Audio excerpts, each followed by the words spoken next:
Hi everybody, मैं हूं आपका ऑर्थोडॉक्स डॉक्टर समीर। आज हम बात करेंगे स्पाइन की एनाटॉमी, यानी हमारी कमर की हड्डी के अंदर होता क्या है। ये हमारी कमर की हड्डी का एक मॉडल है। ये हमें दिखाता है कि हमारी हड्डियां और डिस्क कैसी होती हैं।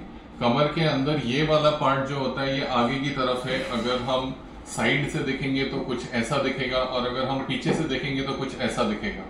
जब हम अपनी कमर पे हाथ लगाते हैं या किसी और की कमर पे हाथ लगाते हैं तो वो जो हमें छूने में आता है वो ये वाला पार्ट है। अब हम इसको साइड से देखते हैं तो ये ऐसा लगता है। ये बीच में डिस्क होती है जो हमारी कमर को मुड़ने और सीधा होने में हेल्प करता है।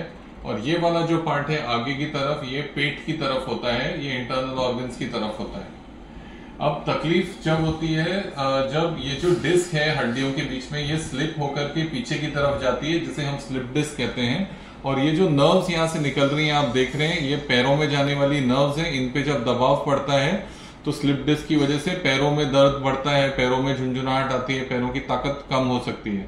अब हम आते हैं ऊपर की तरफ। ऊपर की तरफ की जो सर्वाइकल स्पाइन की जो गर्दन की जो हड्डियां हैं उनके बीच में भी डिस्क होती है। जब वो बढ़ के पीछे की तरफ जाती है तो हाथ में जाने वाली नर्व्स के ऊपर प्रेशर पड़ता है। उसकी वजह से हाथ में झुंझुनाहट, दर्द और हाथों की वीकनेस ये सब हो सकता है। तो अगर आप स्पाइन को इस तरह से साइड से देखेंगे तो आपको ये दिखेंगी हड्डियां और डिस्क। वही चीज अब हम ऐसे इस तरफ से एमआरआई पे देखेंगे। ये है एमआरआई स्पाइन का। इसमें अगर जब हम साइड से देखते हैं तो ये हड्डियां हैं और ये डिस्क है। ये जो स्क्वायर आपको दिख रहा है ये हड्डी है और इसके बीच में जो ब्लैक ब्लैक दिख रहा है वो डिस्क है। अब ये सब नॉर्मल डिस्क इस लाइन पे खत्म हो रही हैं। यहाँ पे ये सारी डिस्क यहाँ पे इस लाइन पे खत्म हो रही हैं, लेकिन जैसे आप नीचे जा रहे हैं तो आपको दिखाई दे रहा है कि ये वाली जो डिस्क है ये पीछे की तरफ गई हुई है। ये इस लाइन से पीछे की तरफ गई हुई है। इसका मतलब ये पीछे की तरफ स्लिप हुई है। और जब ये डिस्क और डिस्क मटेरियल पीछे की तरफ निकलता है तो यहां से निकलने वाली ये जो नर्व थी जिसको हमने यहाँ पे देखा था, ये वाली जो नर्व्स है इन पे दबाव पड़ता है। इसलिए कमर में स्लिप डिस्क की वजह से पैर में तकलीफ हो सकती है।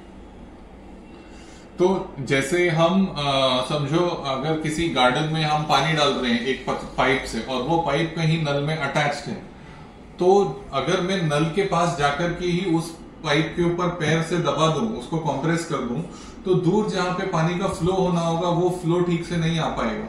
इसी तरह से जहां से वो नर्व निकल रही है कमर में से, अगर वहीं पे उसके ऊपर कंप्रेशन आ जाएगा तो वो उसमें फिर तकलीफ होगी। यही नर्व्स पैरों से सेंसेशन भी ब्रेन तक कैरी करते हैं, यानी जब आप कुछ छूते हैं तो वो सिग्नल भी उन्हीं नर्व से जाता है। इसलिए जब स्लिप डिस्क की तकलीफ होती है तो पैर की छूने की शक्ति यानी सेंसेशन भी कम हो सकती है। तो ये था कमर की स्पाइन की एनाटॉमी के बारे में। अगर आपको कोई और सवाल है तो आप हमें नीचे कमेंट्स में पूछ सकते हैं। Goodbye and wish you good health.